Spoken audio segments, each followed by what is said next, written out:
Relations between Armenia and Russia are falling apart at the seams. And there's no turning back now. Armenia is making it clear that it no longer intends to be friends with Russia. And in retaliation, Russia is unleashing its propaganda dogs on Yerevan. This is all already the Antichrist. Not Pashinyan personally Antichrist, but the Antichrist is something collective, something big. Pashinyan might be the little finger of the Antichrist, the appendix of the Antichrist, or maybe Effendi Pashinyan is the anus of the Antichrist. This was Simonian's reaction to the conflict between the state and the Armenian Apostolic Church. On the 25th of June, a series of high-profile arrests took place in Armenia. Among those arrested were several clergymen of the Armenian Apostolic Church, the country's dominant religious institution. The authorities announced that they had uncovered a network planning a violent seizure of power. And you might wonder, what does the conflict between Russia and Armenia have to do with this? But which country is the most experienced when it comes to supporting violent power grabs? This is not the first time such a network has been exposed. In fact, over the past few years, a significant number of 3 distinct terrorist groups have been successfully uncovered, all of which were actively stockpiling various types of firearms, as well as dangerous explosives, and a substantial amount of ammunition specifically intended for their planned terrorist activities. Moreover, the most recent one, which was brought to light and exposed just a few months ago, has been directly and unequivocally connected to the Russian state and to certain influential church hierarchs within the ecclesiastical structure, indicating a deep-seated and concerning link. How determined is Armenia to break away from its dependence on Russia? Will Yerevan be able to stand up for itself? And does it have the strength to push back? All this and more coming up in just a moment. Armenia has actually been distancing itself from Russia for quite some time now. Prime Minister Nicole Pashinyan is actively communicating with France, establishing contacts with the United States, and recently traveled to Turkey to hold talks on stabilizing the situation in the region. Here, 2 parallel trends are clearly visible. The first is a strategic course of distancing from Russia, and the second is moving closer to the West. Moreover, the foundation of both these trends is the harmonization of relations in the region. As you called it, the normalization of relations with Azerbaijan and the normalization of relations with Turkey.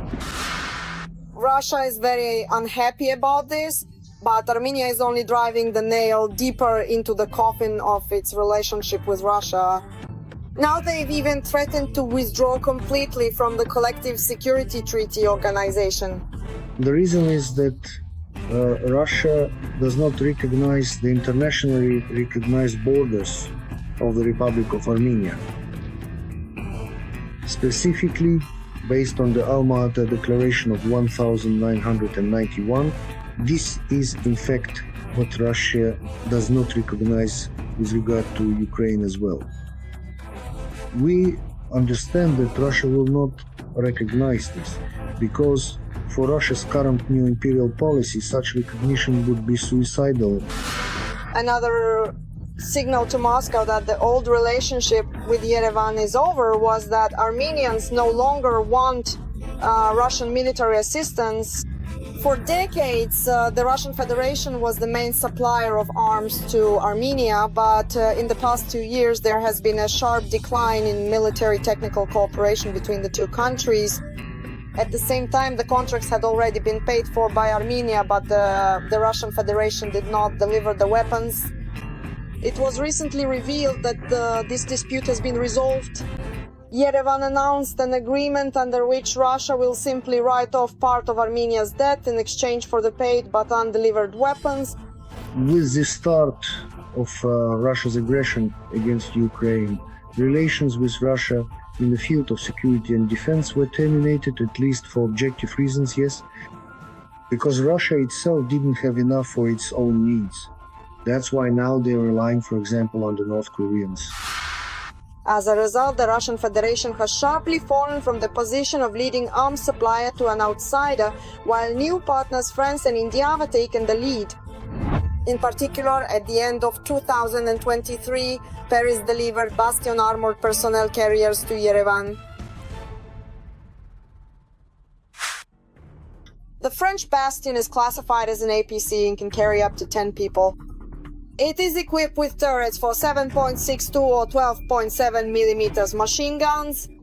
The vehicle's open top allows for the installation of rocket launchers, surveillance systems, and targeting equipment.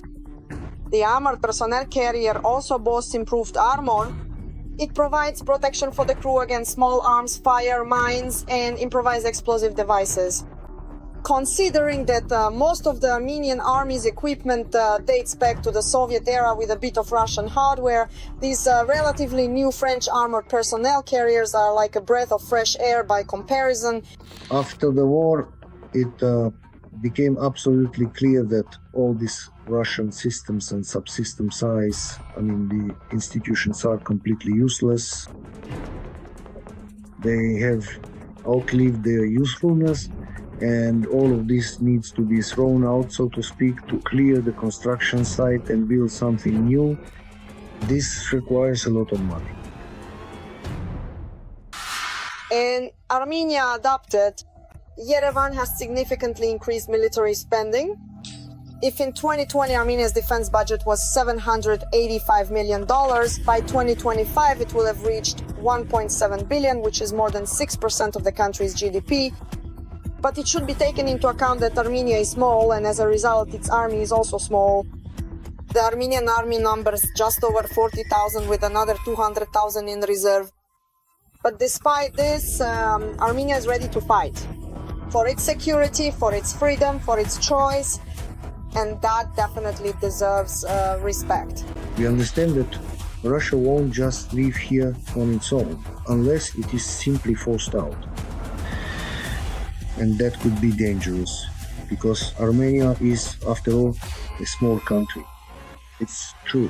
God has protected us by not giving us a shared border with Russia, but that doesn't make things any easier. What do you think? Will Armenia be able to fully break free from Russia's grip? Share your thoughts in the comments and don't forget to leave a like. And be sure to subscribe to the channel so you don't miss anything interesting.